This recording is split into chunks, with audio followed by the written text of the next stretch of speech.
If you've been following my channel for a while now, you've seen me talk about a lot of similar topics to this one. You've seen me talk about dating in Sweden. You've seen me talk about the difference between American girls and Swedish girls.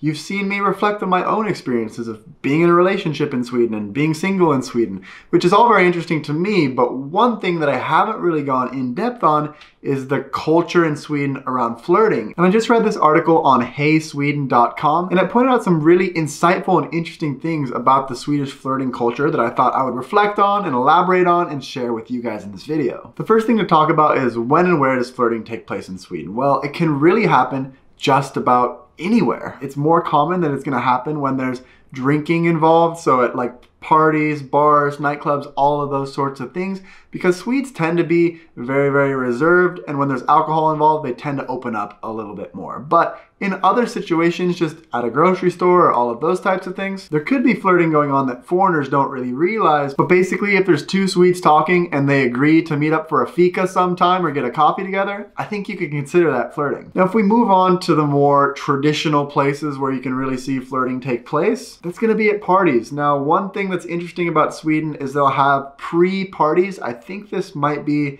because the alcohol is so much more expensive when you go out to the clubs rather than buying it and having it at home. But the Swedish pre-party is actually one of my favorite parts of the night when I go out, because it's usually in smaller groups with people that are closer to each other, that know each other, and you can really get to know the people that you're with a lot better. Because when you go out to the bars or clubs, a lot of times there can be super loud music, and it's tough to even really have a conversation with somebody when you're there. So if you want to flirt with somebody, if you find somebody attractive, a great place to start is to start to build that rapport with them at a pre-party when you're in a familiar environment and you can talk to them and get to know them better. I would say that's the best time to really start to develop a connection with somebody. Now, pre-parties in Sweden can last a lot longer because people tend to go out later at night in Sweden than when they do here in America. I mean, it's not uncommon to go out at midnight or 1 in the morning when you're leaving a pre-party, whereas in America, a lot of clubs actually close at 2 a.m., which is when the party's just getting started in Sweden. Now, out of the article, this is the part that I found most amusing because it touched on some of the differences between how Swedish men and Swedish women flirt. Here it says, how Swedish men flirt. Several female friends confirm this. Swedish men like to flirt. Many are not very good at it, but they like it. Swedish men's flirting cues are a bit more subtle than in other countries. For example, they won't stare at you or even try to say more than 3 sentences. Basically, you can divide male Swedish flirting activities into 2 categories. 1, standing on one spot, looking nice and groomed, waiting for a Swedish girl to come over while having a drink. Among Swedish men, this seems to be considered a flirting attempt already.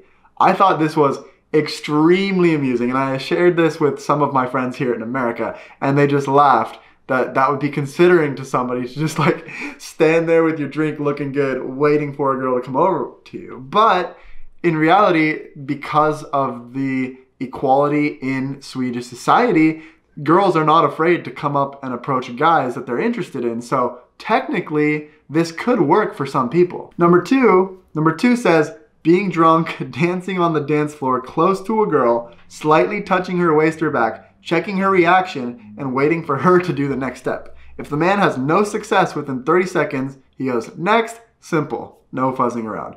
So very, very, very different ways of flirting. I know this is maybe a little bit comical and maybe even an over dramatization of what it's like to be flirting as a guy in Sweden, but it does show that it's just totally different than the culture here, where guys are always approaching girls and doing these things. And in Sweden, there's a lot of times I'd be at a bar or a nightclub and there's so many beautiful women standing around and no guys are talking to them. Whereas in America, there's always guys that are approaching the beautiful girls. It would almost be annoying, I think, to be a good-looking girl in America, because guys are always coming up to you, always wanting to talk to you, and that's something that maybe doesn't happen quite as much in Sweden. On the other hand, it says how Swedish women flirt. Here it says, the way Swedish women flirt can be summed up in the following steps. 1, there's only 1 step. They take what they want. So this goes to illustrate what I was just talking about. Women in Sweden are not afraid to come up to you if you're a guy. A couple of the things that this article mentions that are kind of interesting, that if you're single in Sweden, you might want to write down, because these are like code words.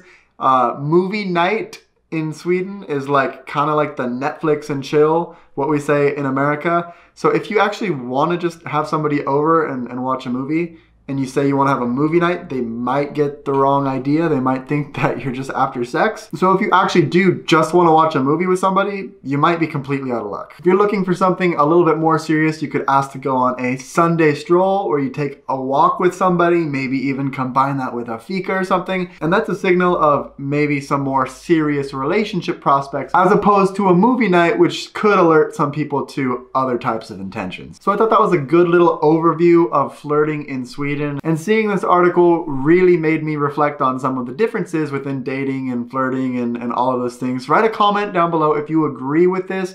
If there's one type of flirting and dating culture that you prefer, America versus Sweden.